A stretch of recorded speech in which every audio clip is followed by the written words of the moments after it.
Constitution को निकालने की, इस कॉन्स्टिट्यूशन को कमजोर करने की बात कुछ ऑर्गेनाइजेशन और कुछ पॉलिटिकल पार्टीज कर रहे हैं। आरएसएस कहते हैं, जो फैसिस्ट ऑर्गेनाइजेशन कहते हैं, ये चाहते हैं कि ये संविधान हटाए, कॉन्स्टिट्यूशन को तोड़ने के लिए, मरोड़ने के लिए कुछ लोग काम कर रहे हैं। तो हमें आजादी मिल गई, अब हमें कुछ करना नहीं है। नहीं, ये आजादी को बरकरार रखने के लिए भी जद्दोजहद करना पड़ेगा।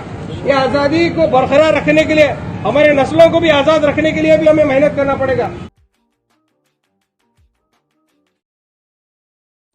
15 अगस्त 1947 को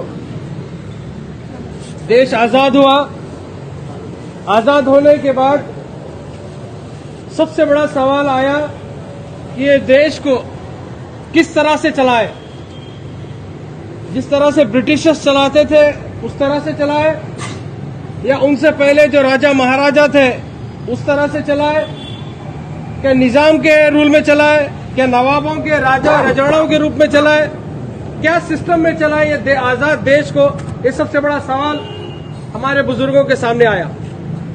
उन सब लोगों ने एक ही आवाज में कहा कि हमें ना ब्रिटिश राज चाहिए, ना राजा निजाम चाहिए, ना किसी डिक्टेटरशिप चाहिए, हमें अवाम की हुकूमत चाहिए। जब अवाम की हुकूमत के बारे में, जब हमें डेमोक्रेसी जब चाहिए, जब कहा था, उसके बाद एक उस डेमोक्रेसी को किस तरह से लागू किया जाए, किस तरह से रूल्स एंड रेगुलेशन किया जाए, जिस तरह से लॉ एंड ऑर्डर बनाया जाए, ये काम डॉक्टर बी.आर. अम्बेडकर साहब को सौंपा गया। उनकी एक टीम थी 6 लोगों की, उसके चेयरमैन डॉक्टर बी.आर. अम्बेडकर साहब थे। देश जब आजाद हुआ उनको जिम्मेदारी दी गई कि आप एक कॉन्स्टिट्यूशन लिखे, ऐसा कॉन्स्टिट्यूशन जो देश को चलाए, जो फर्क ना करे हिंदू और मुसलमान में, अमीर और गरीब में ना फर्क करे, एक भाषा दूसरे भाषा में फर्क ना करे, काले और गोरे में फर्क ना करे, ऊंची जाति और नीची जाति में फर्क ना करे। एक ऐसे अजीम ऑब्जेक्टिव को लेकर, एम्स को लेकर डॉक्टर बी.आर. अम्बेडकर साहब को एक बहुत बड़ा टास्क दिया गया। तो उन्होंने अपनी टीम के साथ मिलकर एक जबरदस्त एक इंडिया का कॉन्स्टिट्यूशन हमें दिया गया। तो ये जो 26 जनवरी है, ये वही दिन है जो देश आजाद होने के बाद हमें एक गिफ्ट के तौर पर आवाम को मिला कि ये देखो, एक गिफ्ट है आपके पास कॉन्स्टिट्यूशन के रूप में, जो इसके जरिए से हम देश को चलाएंगे। हम सब लोगों ने उस टाइम पे, हमारे बड़े बुजुर्गों ने वादा किया था कि ये देश किसी एक ही मजहब का, किसी एक ही जात का या किसी एक जबान का मजहब मुल्क में होगा, ताकि तमाम लोगों का ये देश होगा। तो उसी कसम को निभाते हुए हम उनकी नस्लें हैं, हम वो कसम आज भी बरकरार रखे हुए हैं। लेकिन हम देखते हैं कि ये जो कॉन्स्टिट्यूशन है, ये जो कसम हम लोगों ने ली है, इस कॉन्स्टिट्यूशन को निकालने की, इस कॉन्स्टिट्यूशन को कमजोर करने की बात कुछ ऑर्गेनाइजेशन और कुछ पॉलिटिकल पार्टीज कर रहे हैं। कौन है ये लोग? कौन चाहते हैं कि ये कॉन्स्टिट्यूशन खत्म हो, और उनका मकसद क्या है, ये हमें जानना चाहिए। देखिए, ये लोग जिसे हम आरएसएस कहते हैं, जो फैसिस्ट ऑर्गेनाइजेशन कहते हैं, ये चाहते हैं कि ये संविधान हटाए, अवाम का राज नहीं बल्कि कुछ खास मखसूस लोगों का राज इस देश में हो। कुछ फैसिस्ट ताकतें हैं, वो चाहते हैं कि अपनी जात की बुनियाद पर, अपनी नस्ल की बुनियाद पर इस देश पर काबिज हो, और उन्हीं की बुनियाद पर, उनके जो नजरिया है, उनके पास जो सिस्टम है, वो सिस्टम की बुनियाद पर ये देश को चलाना चाहते हैं। लेकिन पूरे जो करोड़ों देशवासी हैं, 135 करोड़, ये चाहते हैं कि देश कॉन्स्टिट्यूशन के हिसाब से चले। आज सेव द कॉन्स्टिट्यूशन के तरफ कुछ लोग हैं, और कॉन्स्टिट्यूशन को तोड़ने के लिए, मरोड़ने के लिए कुछ लोग काम कर रहे हैं।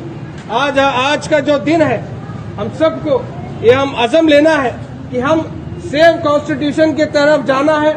हम, हमारी जो जमहूरियत है, हमारा जो कॉन्स्टिट्यूशन है, उसको बचाने वाले लोगों के साथ हमें मिलकर उसको बचाने का काम करना है। अगर हम नहीं करेंगे तो क्या होगा? जिस तरह से 1947 से पहले हम गोरों के गुलाम थे, बाहर की ताकतों के गुलाम थे, अगर हम कॉन्स्टिट्यूशन को नहीं बचाएंगे तो देश में जो काले गोरे हैं, जो काले अंग्रेज हैं, उनके गुलाम बन के रह जाएंगे, कुछ मालदार के गुलाम बन के रह जाएंगे, मुट्ठी भर लोगों के गुलाम बनकर रह जाएंगे। आज का जो 26 जनवरी का दर्ज हमें यह देता है कि जो 15 अगस्त को जो आज़ादी मिली थी उसका मकसद क्या है, उसकी इम्पोर्टेंस क्या है, वो किस लिए होना चाहिए। ये कॉन्स्टिट्यूशन अगर तुम बचाएंगे तो तुम्हारा वो जो फ्रीडम है, जो आज़ादी है वो बच के रहेगी, आज का दिन कहता है। तो आज हमें कसम लेना है कि ये जो कॉन्स्टिट्यूशन है हम इसको बचाएंगे। जिस तरह से हमारे बुजुर्ग, हमारे बड़े बुजुर्ग अंग्रेजों से लड़कर अपने जानों से, अपने माल से, अपने पसीनों से, अपने खून से इस देश को जिस तरह से आज़ाद कराकर एक डेमोक्रेटिक कंट्री बना के दिए हैं, उसको बरकरार रखने की जिम्मेदारी आज हमारी है। और इसी डेमोक्रेटिक कंट्री को हमारे आने वाले नस्ल को भी हमें लेके देना है। अगर वो हमारे आने वाले नस्ल को एक डेमोक्रेटिक कंट्री, एक रिपब्लिक कंट्री, एक जमहूरियत कंट्री अगर देना है तो आज हमें मेहनत करना पड़ेगा। हमारे पास एक अलग सा दिमाग है, अब तो हमें आज़ादी मिल गई, अब हमें कुछ करना नहीं है। नहीं, ये आज़ादी को बरकरार रखने के लिए भी जद्दोजहद करना पड़ेगा।